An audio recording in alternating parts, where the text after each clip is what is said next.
never thought that I could make a Western. I never ever thought, never in my wildest dreams did I think I was capable of making a Western. But it had been my biggest passion project. I wrote the screenplay 10 years before I made the film. So this was really just after I'd made Back to 2020 that I started having the ideas for Colorado Illusion. Because really, the one genre that I always wanted to make, that I loved looking at the most, was the Wild West. And maybe it's because you see the horses, you go back to a time where you look at the cowboys were so cool with their guns and the liveries and the blacksmiths and the whole landscape and the way the West looked. To me it meant so much, because I really, the first big Western I really saw at 12 years old was Back to the Future Part 3, which is a Western. But also, what's so clever about that film is it has moments where it pays homage and resembles, like The Good, the Bad and the Ugly, the spaghetti Western trilogy, which I knew nothing about at the time, which I learned from my parents and, you know, them sort of renting the films over the years so I could watch Clint Eastwood in those movies, you know, because there's moments that they come up in the Back to the Future films.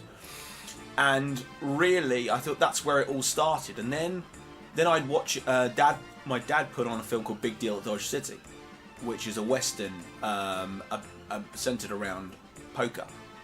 And it had a killer cast with Henry Fonda, Jason Robards, Joanne Woodward, Kevin McCarthy and many others. Matt and I grew up just watching that, you know, absolutely, like 24/7. It must have been a time, I think we were watching it like every day for 2-3 weeks at least, and the parents couldn't get us away. They knew we were obsessed with this movie. It was just so amazing, and we learned sort of every line after that 2 or 3 weeks. We were just obsessed with this film, Big Deal at Dodge City. It was a wonderful, wonderful Western, you know, and with a great twist. So kind of really over the years, the idea of falling in love with a Western centered around sort of a poker game was what inspired me to write Colorado Illusion. And also, I loved John Ford's The Searchers and Sergio Leone's Once Upon a Time in the West, which has become my favourite Western ever. Peckinpah's Wild Bunch also is very good, but it's very violent and not really a film I'd sort of go back to again. And then, you know, there were other films that I also got to see and love, like the Man Who Shot Liberty Valance.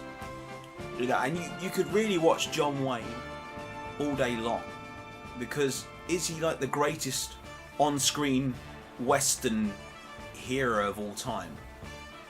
I think arguably he probably is.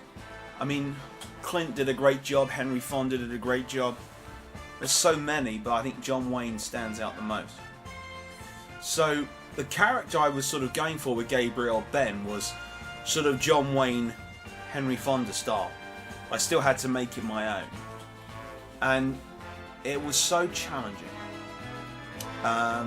Probably the most challenging role, you know, of my career.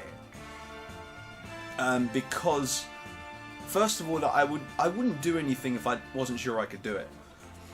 And because I was so driven and devoted to making this passion project of mine, it was so imperative and integral that I played Gabriel Ben in the way you would see a real hostile, like, outlaw in 1880. I had to find an appropriate voice and everything. And then also with the twist at the end of the film, where you suddenly feel for this guy, you realise what he's gone through. And then I had to sort of change that emotion in everything. So there was sort of swings of every type of emotion going into that character that I'd never ever done before. So I had to really search for that when writing the character.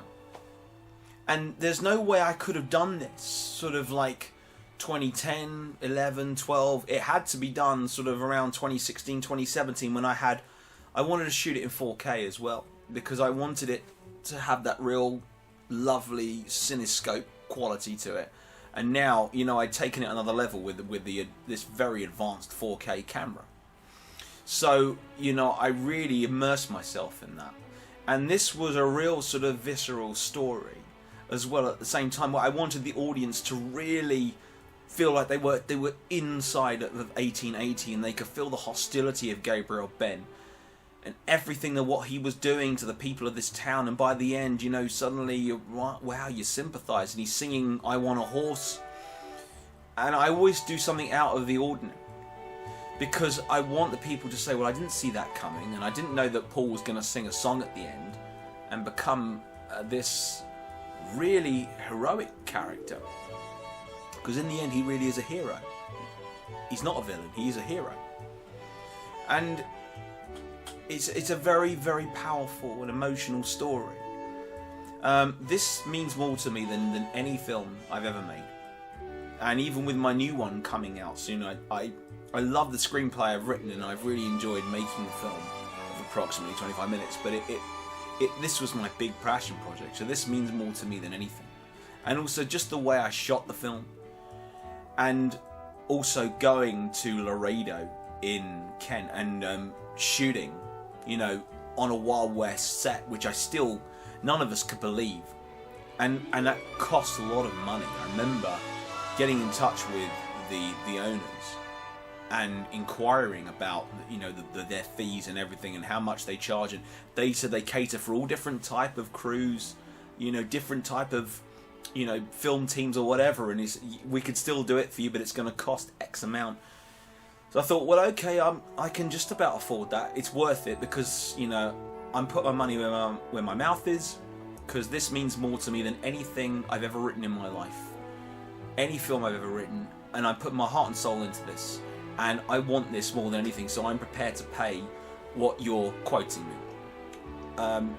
So I went along, and for 3 months before we did the shoot there, I was having really bad dreams about it, because I know it was going to cost me a lot of money, and I only had a short space of time in which to do it, and I must have had about a 4-hour window to shoot everything I wanted to shoot in Laredo. And I storyboarded it in my head for 3 months, because, you know, I have a very, very good long-term memory, so everything had to be in my head, so I knew that on the day, that's how I want to shoot that scene, that's how I want to do that bit, that's how I want to do it in the saloon bar, and that's when we go outside, when I approach the town folks, those are the shots I want. And we just have to get through it as quickly as possible, because, you know, this is costing a lot of dough. And luckily, you know, Mark had helped me, Debs, Matt, they really, really helped me, even though they were in the film and they were playing their parts. They knew how to help me at the same time. I was so appreciative and so grateful for them. And when I came home and I booted up the dailies, because I needed to see the dailies straight away, I was just praying that it all came out. Sound, I wasn't too bothered by, because it was more important, it was imperative I had the picture. Because any problem sort of with sound, we can just do some dubbing in post. That wasn't a problem. I just was praying that the picture had come out okay. And boy, was I ecstatic that very night. I was so full of, you know, this euphoricness, because it was everything I hoped it would be. It couldn't have come out any better. It looked amazing, and with the 4K Cinescope, I couldn't believe, I'm watching the dailies, that we were in a Western. We were in a Western. And what a feeling. It was one of the greatest feelings of my life. And then I could just continue with the rest of the shoot. And the rest of the shoot was a breeze. But it was just so important that day. It was the most important day shoot of my life. And it was worth it. Having that pressure and that stress leading up to it was all worth it, because it came out so beautifully. Looking back now, it's been 7 years since the movie. Since the movie came out, and you know, I watched it again recently, and I hadn't seen it in a long time. It had been 5 years, so the last time I saw it before recently was about I think 2 years prior to the pandemic. So it'd been a long time, and it's always that feeling of excitement when you sit down to watch a film again. You haven't seen it in a long time, and there are moments you sort of you've forgotten about. It's a great feeling, that, and I'm sure a lot of other filmmakers have that same feeling. They experience that if they haven't seen one of their movies for a very long time. And it really means more to me than anything I've ever made. It still looks just as good. I'm so proud of it. It's like the one film I can't believe I actually got to make a Western, and I can't really do any better than that. You know, I really can't. If I do write another screenplay after approximately 25 minutes and maybe in a few years, that I won't neglect it if I've got a good idea. But it won't bother me if it doesn't come out as well as Colorado Illusion, because I'm not trying to compete with that. You know, it's my passion project. For a very long time, even before Hollywood's Lost Souls. They all mean something to me. Really, all of the films I've made, they all mean so much to me. But Colorado Illusion, I know, is like, holds a special place in my heart. Just more than the others, I think.